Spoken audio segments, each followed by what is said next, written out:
Let's be honest, modern iPhones are not designed for one-handed use. They are tall, heavy, and half of the screen are basically unreachable with your thumb. So in this video, I'm going to share with you multiple ways you can use your iPhone one-handedly without not stretching your hand all over the screen or finding yourself uncomfortable while using your iPhone. Let's check this out. First, let's start with most important feature, reachability. Reachability temporarily pulls the top half of your screen downwards so you can tap without stretching your thumb. Here's how to turn it on. First, you go to your settings and then you go to accessibilities and then you go to touch and then you scroll through till you see reachability right here.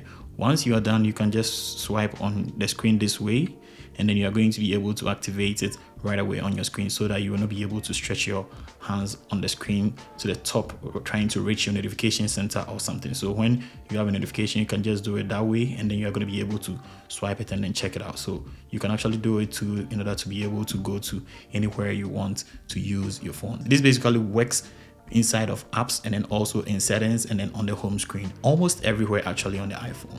Next, let's fix one of the biggest one-handed problems, typing. Apple actually gives you multiple hidden keyboard tools. So let's say maybe you are trying to type and then you are just having one hand holding something and then you want to use another hand, and then maybe you are trying to type something and then you fail to stretch. This is actually a smaller phone. This is an iPhone 16e, but people using the Pro and the Pro Max and then the Plus are going to find it very difficult to be typing with one hand. So let's say you are having that situation. What you need to do is you get to press hold on your emoji or emoticon like this, and then you are going to be able to choose in between which of them you feel like one. So if you're typing with your left hand, you can choose this and then you type with your left hand. If you're typing with your right hand, you can choose this and then you're going to be able to type with right hand, and that is basically very cool. When you are done and then you feel you are okay with it, you just tap on this section right here and then you are good. Another key thing I also want to share with you is when you are typing something and then you probably make a mistake and then you want to go to the section like this, you can just press hold on the space bar like this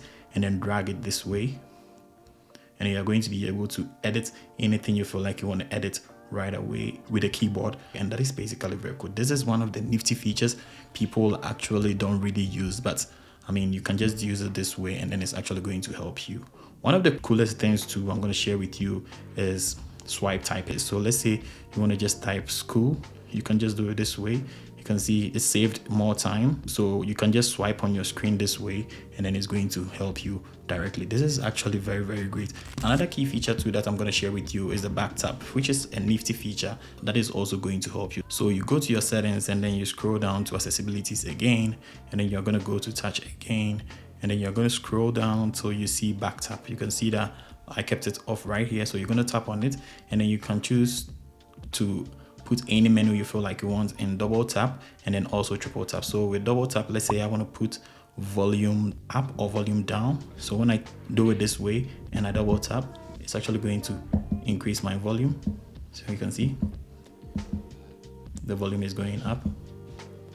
You see, that is pretty much very cool. You can actually choose any of these settings right here, this menu is right here, and then it's going to help you. Most often people use screenshots for that, and it's going to take a screenshot for you because some people don't really know how to screenshot with their iPhone. So you can just use the double tap or the triple tap for any of them you feel like one. If it's in case the triple tap you want, you can just do it this way and then you can just switch in between apps. You can see right here, and it's actually going to help you with the app switcher, and that is pretty much very cool. So any of the two you feel like you want, you can just do it, and then also state in the comment section if it actually helps you a lot. So with all these tips I've actually showed you, if I've already tried all of them, I'll just state in the comment section and let people know that it really helps your productivity and also helps you use your phone in a better way. And also, if you find this video very helpful, just share with your friends and don't forget to subscribe to the channel because I have a lot more I'm going to be sharing with you. And without further ado, I'm just going to catch you in the next video. Peace.